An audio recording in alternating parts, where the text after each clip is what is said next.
Hanley reached out and pinched the azure flames flickering at the tip of the sword. The moment they touched his fingers, a searing energy surged through him, numbing his fingertips as an immense force erupted from the flames, pushing back against his grip. The azure flames stubbornly clung to the sword, refusing to be drawn. Hanley froze, stunned for a moment before a thought struck him. He expanded his hand, letting the purple flames he had summoned swirl around the azure flames. His fingers remained steady, spouting brilliant violet fire that intertwined with the azure light, creating a mesmerizing pulse. For a full quarter-hour he held his position, the two flames dancing and clashing in blinding brilliance. Finally, Hanley exhaled and shook his hand. The purple flames vanished, leaving behind a single, dazzling ember of azure fire, translucent and strange.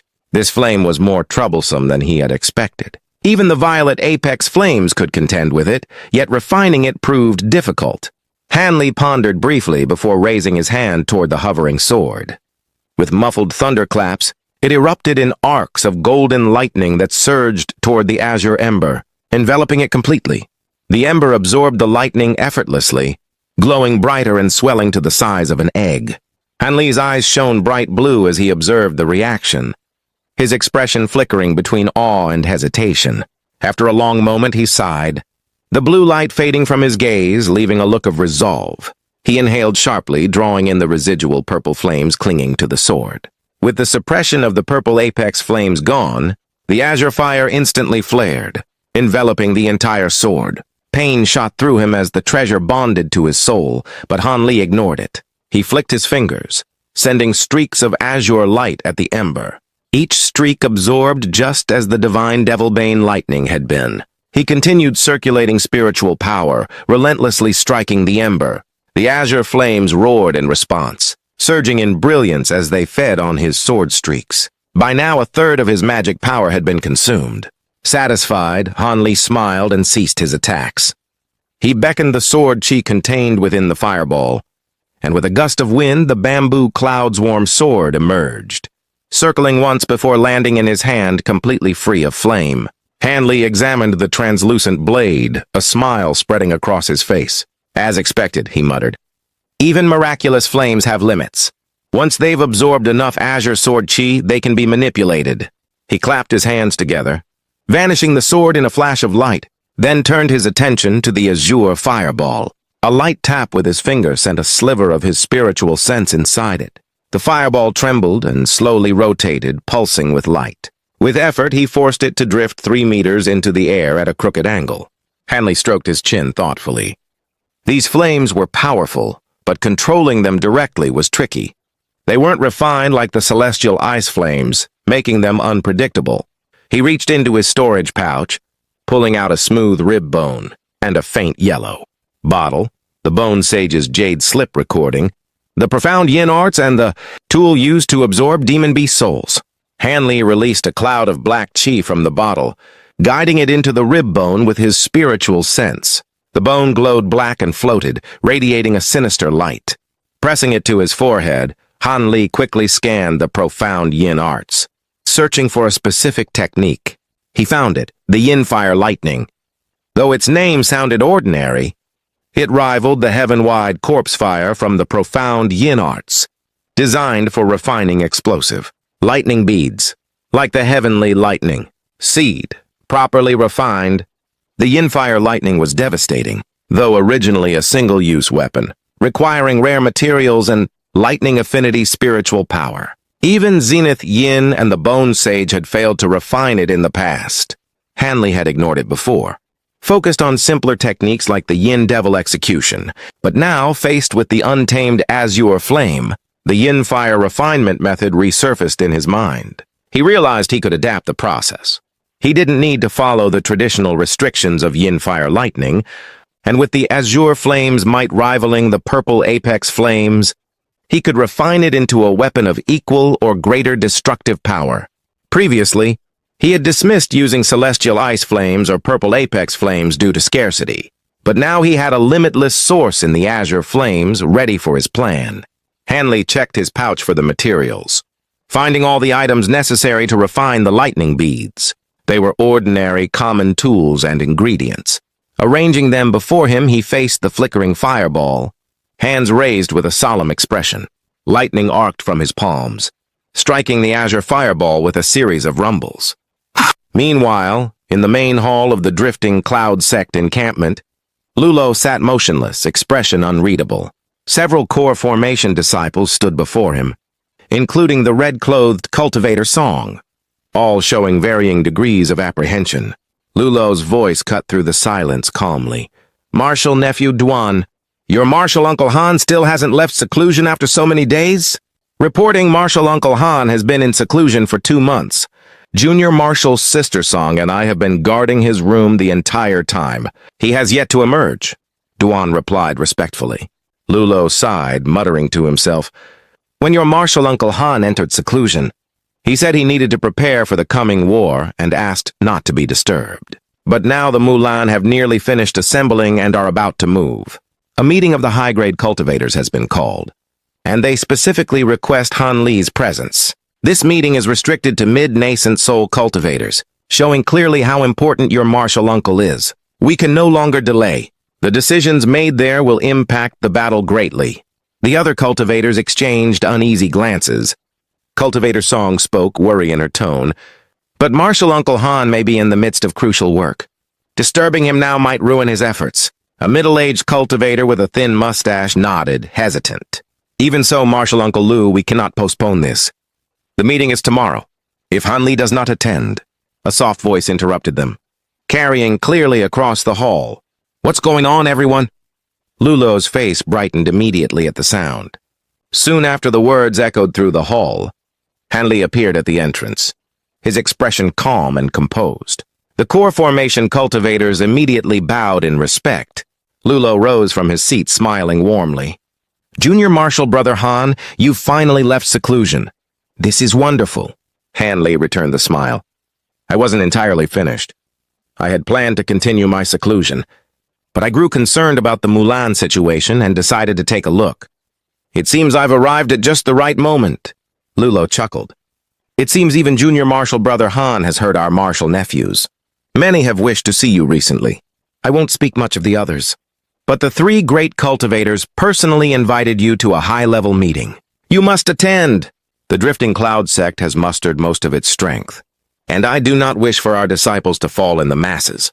You must hear their arrangements for the war and put my mind at ease." His face grew solemn as he finished. "I understand. Since I know of this matter, I will visit them tomorrow. I have long wished to speak with the 3 great cultivators and look forward to seeing them," Han Li replied. Much to Lulo's satisfaction, they spoke briefly about the events of the past 2 months. Han Li's brow furrowed. "The spell warriors have begun attacking the border fortresses?" Lulo's smile faded. "Yes, it started only 4 days ago. Though casualties are few, it indicates that the Mulan have completed their preparations." Han Li blinked slowly. "The Mulan prepared so quickly. How well have our forces organized?" "Surely there has been progress. Our situation differs greatly from the Mulan," Luo explained. "While the Mulan spell warriors united their tribes, they are not fully integrated.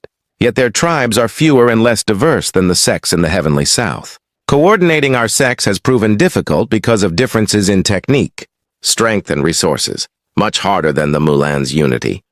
Moreover, they've spent nearly a century preparing for this invasion. Our preparations are insufficient. Fortunately, the 4 superpowers have devoted themselves fully to the war. There is still hope." Han Li stroked his nose, his tone somber. "If what you say is true, the war could break out at any moment." Lulo sighed helplessly. "Exactly. That is why the 3 great cultivators convened a meeting of nascent soul cultivators tomorrow. After all, mid-nascent soul cultivators are among the peak existences in the Heavenly South." As Han Li and Lulo spoke, the other cultivators in the hall grew more solemn. Han Li then asked about the Drifting Cloud sect's current plans. Disciples hurriedly described their strategies, the formation of multiple squads, day-long drills, and group combat exercises. Han Li nodded silently. Such preparations were expected. Wars weren't won alone. Even the strongest could not withstand coordinated attacks by thousands of trained cultivators. Ordinarily, high-grade cultivators avoided direct danger. When unthreatened by large numbers, They could unleash devastating abilities to decimate lower-grade opponents. Containing enemy high-grade cultivators was essential. This principle applied to both cultivators and spell warriors alike. Any side lacking sufficient forces to check the other risked defeat. Hanley considered the sect's arrangements and speculated on the purpose of the upcoming meeting. Beyond army deployment, it would likely involve strategies for confronting the Mulan sages. He coldly smiled at the thought. In the past 2 months, he had purged the azure flame from all his bamboo cloudswarm swords and converted it into 8 lightning beads using divine devilbane lightning. Though most of his attempts had failed, the method had been an ingenious way to dispose of the azure lantern flames. After some conversation, Hanley left the hall to return to his residence and refine his spirit. 2 months of relentless sword, purging and lightning bead. Refinement had left him thoroughly exhausted. The next morning, he departed the drifting cloud sect encampment, walking toward the heart of Skyfirst City. In the distance, a massive stone palace hall came into view. Skyfirst City had been hastily built, and even this main hall for meetings of the 4 superpowers. Leaders appeared crude and plain.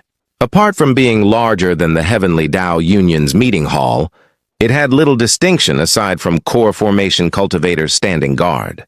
As Han Li approached, the guard scanned him with spiritual sense and immediately welcomed him. One saluted. Senior only mid-nascent soul stage cultivators may attend the meeting today. May I ask? Here, Han Li interrupted, tossing the white jade slip he had received the day before. The guard examined it and quickly bowed apologetically. So it is, Senior Han. Forgive my lack of manners. Please enter. He opened the doors and stepped aside. Hanley smiled but paused. His gaze fell on a small street, slowing his steps. 2 figures walked there, a man and a woman. The man looked around 20, dressed in a richly embroidered robe. His skin was flawless, his features handsome, and every movement smooth and elegant. Yet his gaze constantly shifted, revealing subtle variations in expression. Fine wrinkles around his eyes suggested he was older than he appeared. Most strikingly, a soft, almost feminine aura surrounded him. As though a woman wore the guise of a man, Hanley's heart skipped. This mid-nascent soul cultivator, likely a Devil Tao practitioner, should be attending the meeting. But what sect did he belong to? His attention then shifted to the woman following him. Hanley gasped at the sight. She was young, beautiful, dressed in vibrant red robes, moving with lithe grace and an almost otherworldly allure. Recognition struck him, and a wry smile formed on his face. It was Donghua. Time had passed, and she had risen to mid. Core formation stage, a surprising feat given her poor aptitude. Hanley silently observed from the hall's gate. The guards noticed her as well, pale with unease. One whispered, I didn't expect the Harmonious Bond sect's Old Devil Goo to appear. Old Devil Goo? Hanley recalled the infamous eccentric. Beyond the late nascent soul cultivator, this sect had another notorious figure, Taoist Cloudpart, known as Old Devil Cloudpart. With a body containing both yin and yang, he mastered the peak Devil Tao techniques and was notorious for his overwhelming lust. Handsome men are beautiful. Women caught in his sight were rarely released until he had his way, though he did not favor killing. His sect's backing made retaliation impossible. His reputation caused cultivators to flee in fear or tremble helplessly. Hanley felt a rare unease, even though he held no fear. The handsome youth noticed Han Li, narrowing his eyes and smiling faintly, exuding a trace of seductive intent. A cold chill ran up Han Li's spine, but he forced a smile. Dongxuaner's eyes widened in shock at his presence. The youth ignored her and continued toward the hall. Hanley followed, disappearing inside. The youth's smile vanished, and he calmly asked Donghua, What, do you recognize him? Your heartbeat quickened. Dongxuaner's expression remained slightly puzzled as she observed Han Li, but she replied with calm composure, That person is an old acquaintance of mine. I haven't seen him for many years, so his sudden appearance startled me. Old acquaintance?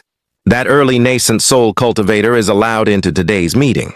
Judging by his youthful appearance, he should be the recently famous Drifting Cloud Sect elder. His surname is Han. The same as the person you mentioned. Could they be the same? Old Devil Cloudpart's tone was calm, showing no anger at her measured reply. Instead, he spoke as if he shared some unusual connection with the woman. Dongxuaner's face paled slightly, yet she remained silent. A flicker of cold light passed through old Devil Cloudpart's eyes. Though he dismissed the matter with a snort, a faint frown lingered on his face. Cloudpart led her to the palace hall's entrance, and the core formation cultivators, visibly fearful, allowed him to enter immediately. Dongxuaner, however, was not permitted inside and was directed to a side room to wait. Not long after, Hanli entered the palace hall and quickly approached the meeting room. The room was simple. Massive stone pillars lined the space, leaving a large empty center, where 17 finely crafted wooden chairs were spaced several meters apart.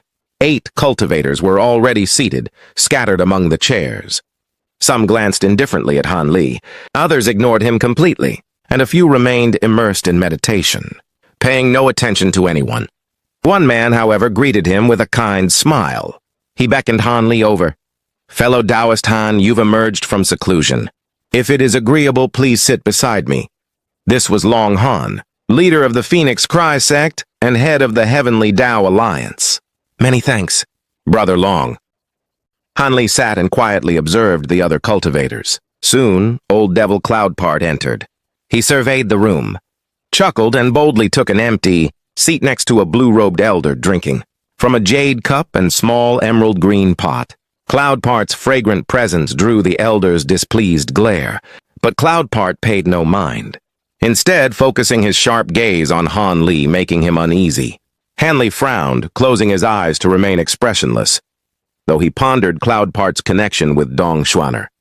She had been taken by the Harmonious Bond sect, and though Cloudpart's reputation was unsavory, he would not prey on his own sect's disciples. There had to be another connection. Otherwise, he would not have brought her to the meeting. As Han Li considered this, more mid-nascent soul cultivators entered, some recognized by those already seated. A few exchanged mocking words and subtle insults, hinting at old grudges. Cloudpart's gaze finally left Han Li, who remained calm, recognizing none of the newcomers and thus offering no greeting.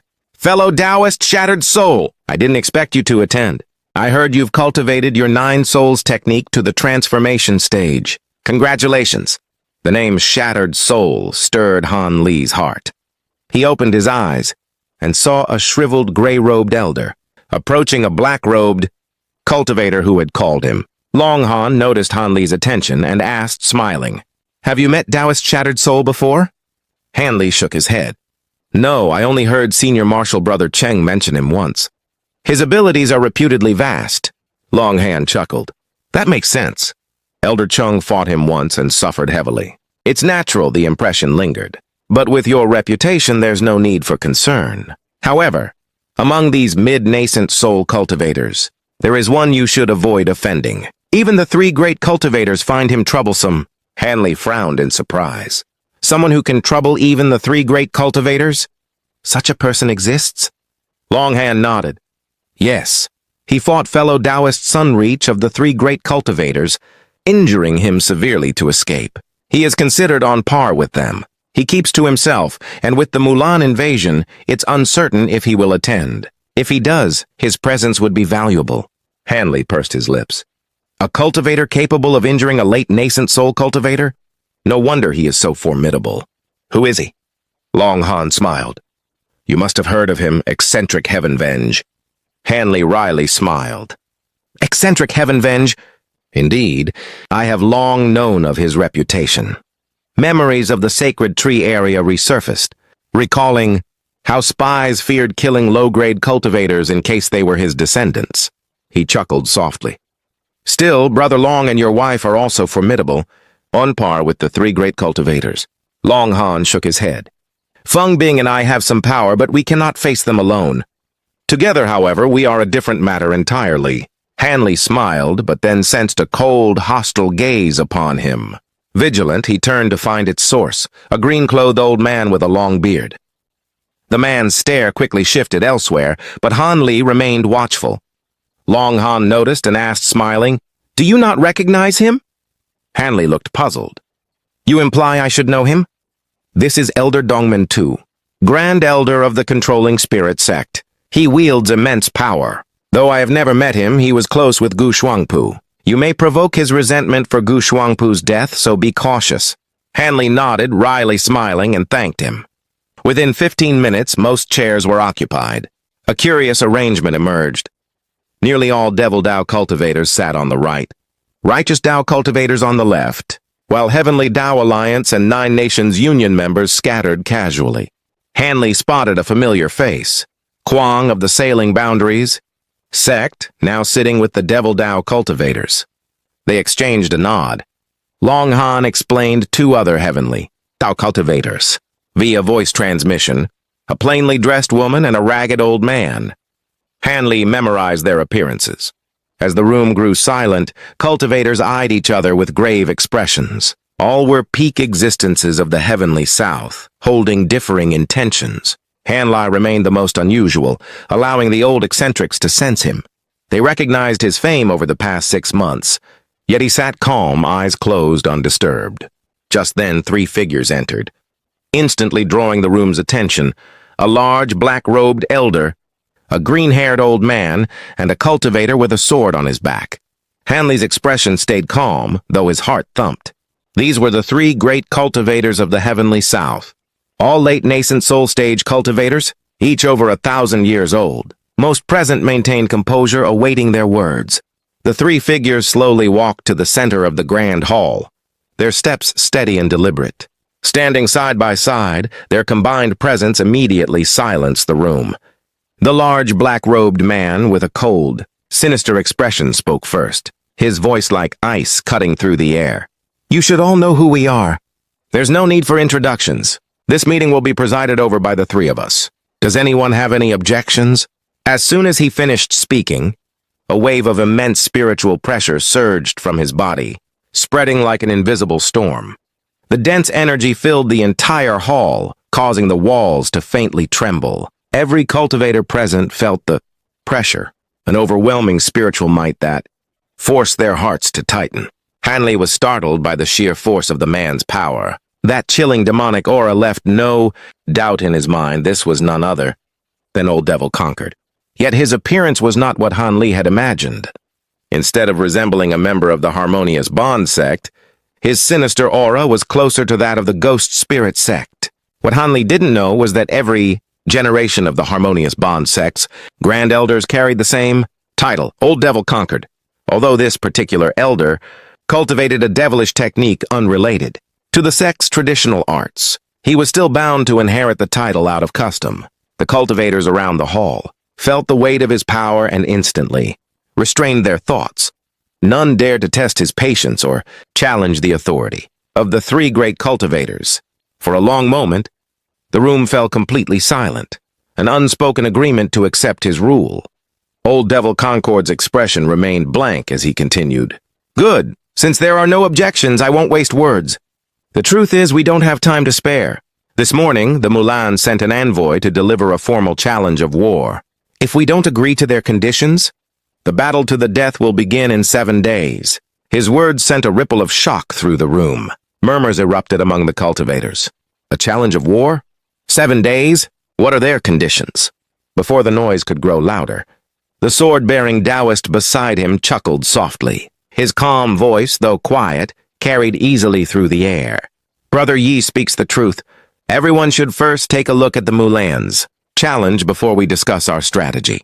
The war has come sooner than expected. But with the combined strength gathered here, do we truly have anything to fear from the Mulan? His tone was tranquil yet carried a mysterious force that eased the hearts of everyone listening. The tension in the room slowly subsided. Someone muttered under their breath, as expected of the Great Truth Sect's meditative arts.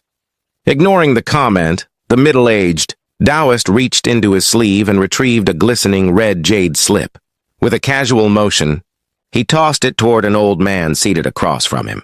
"This contains the Mulan's challenge of war. Please take a look." The old man caught the jade slip, slightly surprised. He inserted his spiritual sense into it, and moments later his expression darkened. Without a word, he handed it to the person next to him. That cultivator, curious, examined it as well, and his face soon grew equally grim.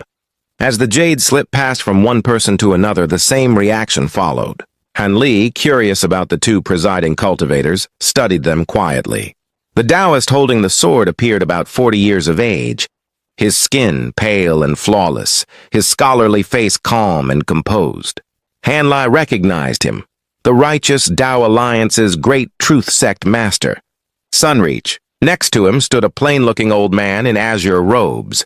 His face revealed little emotion, but his long fingernails gleamed faintly with a purple-black hue, occasionally flashing with cold light. Han Li immediately recognized him as the Nine Nations Union's Grand Elder. Wei Wuya. Sensing Han Li's gaze, Wei Wuya turned and smiled faintly. Han Li returned an awkward smile, silently wondering how the Elder would react if he knew about his history with Nangongwan. By then, Long Han had finished examining the jade slip. His face was grim as he passed it to Han Li. Curious about everyone's reactions, Han Li swept his spiritual sense into the slip. A frown slowly formed on his face as he finished reading and silently handed it to the next person. When everyone had read through the contents, the hall was filled with dark expressions. A few cultivators snorted coldly, their eyes glinting with anger. Master Sunreach broke the silence with a faint, knowing smile. Having read the war challenge, what does everyone think? A green-robed man with a sinister face was the first to speak. Arrogant fools. They want half of the heavenly South continent as their condition? Do they think victory is already theirs? A plump old man chuckled slyly. Indeed. Who said we could end this by simply surrendering some land? The Mulan are greedy vultures. Perhaps there's no need for a decisive battle. If we drag things out, they might collapse under the pressure of time. Before he could finish, a large tan-skinned man beside him slammed his palm on the armrest and roared, "Fellow Taoist Lu, what do you mean by that? Because your Thousand Illusions sect sits deep within the heavenly South, you can speak so casually. A war of attrition may cost your sect little, but the rest of us would be destroyed." Unbothered, the plump old man replied indifferently, "I'm thinking for everyone's sake. A fallen sect can rebuild. Lost lives cannot." A sharp voice cut in. You speak lightly of others' sacrifices. If our lands fall, why should we fight to protect yours? We should just move all our sects into your state of Tianluo. That way no one will die. You! Enough! Old Devil Concord's voice thundered through the hall, instantly silencing them. His expression darkened. We're not here to quarrel. The matter of a war of attrition is settled. We won't waste time discussing it. What we must decide now is how to deal with the Mulan armies, not fight among ourselves. Though several cultivators looked displeased, none dared to argue further. In this world, strength dictated reason. Master Sunreach's tone grew serious. It's true that arguing serves no purpose. We've already concluded that a prolonged war is impossible. The Mulan's forces are vast, and foreign influences will surely interfere. If we don't unite our strength, we'll be crushed one by one. A single nation's army cannot withstand their assault. We must join forces and scatter their ranks in battle. Only then can we hope to defend the heavenly South. A murmur spread briefly through the room before fading again. The controlling spirit sect's Dongmen Tu finally spoke. Why must we accept this wagered battle? Why not let the Mulan make their first move and reveal their tricks? The stakes they propose are too heavy. Some materials they want are priceless, even for us. As for those impoverished Mulan, what could they possibly wager? Another cultivator answered, You're mistaken, fellow Taoist. While the Mulan plains lack common resources like spirit stones, they're rich in rare materials, some even more abundant than ours. Dongmen Tu nodded slowly. I see. Still, why are they so confident in victory? They've proposed up to 10 wagered battles, all to the death. Do they think we'll willingly follow their rules? Everyone in the room grew quiet, understanding the hidden danger. The Mulan clearly had a scheme behind their confidence. Han Li also found it strange. The challenge explicitly stated that both sides would send cultivators into a sealed spatial barrier, where the battles would occur simultaneously, 10 in total. No tricks or ambushes would be allowed. Defeated cultivators couldn't flee. They would die where they stood. The victors would claim their opponents' treasures and storage pouches. Still, one cultivator finally said, this could work to our advantage. If we manage to kill several of their top spell warriors before the main war begins, it'll weaken their strength. Another voice replied coldly. Or perhaps they're thinking the same thing about us. Old Man Kwong of the Sailing Boundaries sect sneered. Why waste time thinking about it? We don't have to accept their wager. In 7 days, we can form our own plan and crush them outright. Master Sunreach sighed and shook his head. If only it were that simple. Unfortunately, the terms are not optional. We must accept their wagered battle and we must win. Old Man Kwang frowned deeply. What? Are we truly letting the Mulan lead us by the nose? The room filled with uneasy murmurs as they gathered. Cultivators struggled to accept this grim truth. Master Sunreach's tone was heavy as he spoke. They all knew something felt off about this proposal. But there was no denying the Mulan had captured a great many cultivators during their invasion. Most of them belonged to the Nine Nations Union, and in their attempts to assist, many sect disciples were also taken. The envoy claimed they now held about 1,000 captives in total. Old Man Kwang immediately grew anxious. What did they say? Do they mean to execute the captives if we refuse? Are they not afraid of what we'll do in return? Master Sunreach quickly shook his head. No, they didn't threaten execution, but they did offer us a chance to rescue them. For every one of the 10 wagered battles, they've put forward the freedom of 100 captives, along with the materials wagered for each match. The hall fell silent. The gathered eccentrics looked at one another uneasily. 1,000 captives wasn't much, likely low-ranked cultivators at best. Ordinarily, few would risk their lives to save them, but refusing to help would bring severe criticism.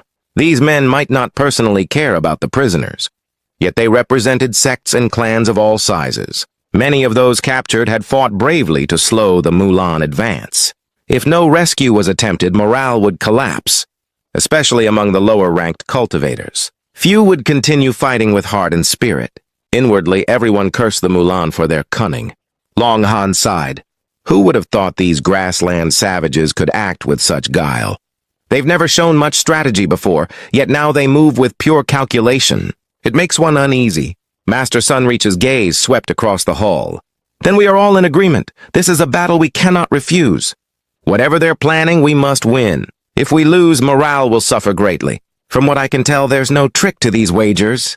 Their true intentions lie elsewhere. Rest assured, if any unforeseen danger arises, we 3 will intervene immediately. But since this is a battle to the death, no one will be forced to take part. The cultivators exchanged looks, many smirking coldly in silence. No one was foolish enough to volunteer. Regardless of assurances, none were willing to risk centuries of cultivation on a single battle. Hanley also remained silent. He was not afraid to fight if needed, but he saw no reason to gamble his life unnecessarily. He remembered nearly dying in the last great battle at Yellow Dragon Mountains. He had no desire to repeat that. Old Devil Concord's eyes darkened, and he released a sharp, chilling snort. The sound froze the air, and several cultivators shivered involuntarily. Yet even under his oppressive presence, none spoke. Master Sunreach sighed helplessly. Wei Wuya's eyes narrowed, but he too remained silent. Breaking the tension, Master Sunreach continued. Before coming here, we discussed one thing. Since these wagered duels carry great risk, any spoils gained in them will belong entirely to the victor. Perhaps that makes the danger worthwhile. And as far as I know, many of you are lacking rare materials. We may be able to provide what you seek. His gaze drifted across the room and finally landed on Han Li. Han Li's heart gave a small jolt. The others also noticed this pointed look. Though the offer was tempting, no one volunteered just yet. Suddenly, Wei Wuya turned to Taoist Shattered Soul and sent a silent voice transmission. The gloomy cultivator straightened in surprise, his face shifting from sadness to delight. They whispered telepathically for some time, until hesitation flickered across Shattered Soul's expression.